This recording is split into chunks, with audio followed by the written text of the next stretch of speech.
Unang pagbasa. Pagbasa mula sa unang aklat ni Samuel. Noong mga araw na iyon, sinabi ni Samuel kay Saul, "Pakinggan mo ang sinabi sa akin ng Panginoon kagabi." "Ano iyon?" tanong ni Saul. Sinabi ni Samuel, "Noong una, ikaw mismo ang nagpakilalang ikaw ay hamak. Ngayon, ikaw ang pangunahin sa Israel sapagkat hinirang ka ng Panginoon at pinahira ng langis upang maging hari. Inutusan kanyang lusubin ang masamang bayan ng Amalek at mahigpit na ipinagbiling poksain ang mga ito. Bakit mo sinuway ang utos ng Panginoon? Bakit mo pinag-imbutan ng ito? Hindi mo ba alam na ang ginawa mo'y malaking kasalanan sa Panginoon?" Sumagot si Saul, "Sinunod ko ang Panginoon. Pumunta ako sa pinapuntahan niya sa akin. Banihad ko si Agag na hari ng Amalek at nilipol ang mga Amalesita. Pinili ng mga tao ang pinakamaiinam sa mga tupa at baka at hindi namin pinatay na kasama ng iba, bagkus ay iniuwi namin sa Gilgal upang ihandog sa Panginoon." Sinabi ni Samuel, "Akala mo ba'y higit na magugustuhan ng Panginoon ang handog at hain kaysa pagsunod sa Kanya? Ang pagsunod sa Kanya ay higit sa handog, at ang pakikinig ay higit sa haing taba ng tupa. Ang pagsuway sa Kanya ay kasing sama ng pangkukulam, at ang katigasan ng ulo'y tulad ng pagsamba sa Diyos-Diyusan.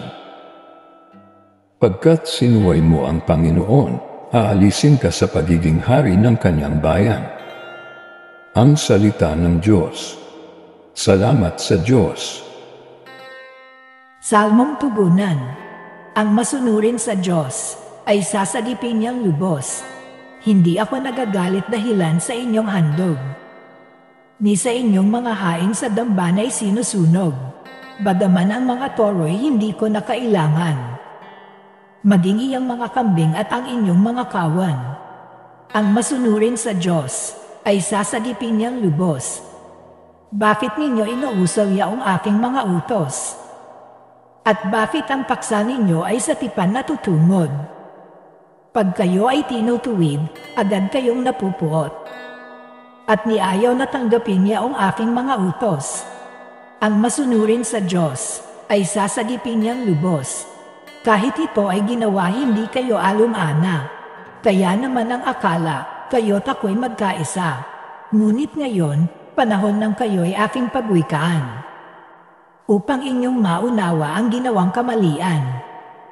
Ang parangal na nais ko na sa aking ihahain ay handog ng pagsalamat, pagpupuring walang maliw.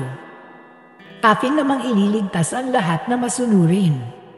Ang masunurin sa Diyos ay sasagipin niyang lubos. Aleluya! Aleluya! Buhay ang salita ng Diyos. Ganap nitong natalos, panang ating niloloob. Aleluya! Aleluya! Ang mabuting balita ng Panginoon ayon kay San Marcos. Noong panahong iyon, nag-aayuno ang mga alagad ni Juan Bautista at ang mga Pariseo. May lumapit kay Jesus at nagtanong, "Bakit po nag-aayuno ang mga alagad ni Juan Bautista at ang mga alagad ng mga Pariseo? Ngunit ang mga alagad ninyo'y hindi." Sumagot si Jesus, "Makapag-aayuno ba ang panauhin sa kasalan samantalang kasama nila ang lalaking ikinasal? Hindi. Kapag wala na ang ikinasal, saka pa lamang sila mag-aayuno. Walang nagtatagki ng bagong kayo sa lumang kasuotan, pagpurong ng bagong kayo, mababatak ang luma at lalong lalaki ang punit. Wala rin naman nagsisilad ng bagong alak sa lumang sisidlang balat, sapagkat papuputukin ng alak ang balat. Kapwa masasayang ang alak at ang sisidlan. Bagong alak, bagong sisidlang balat. Ang mabuting balita ng Panginoon. Pinupuri ka namin, Panginoong Hesukristo.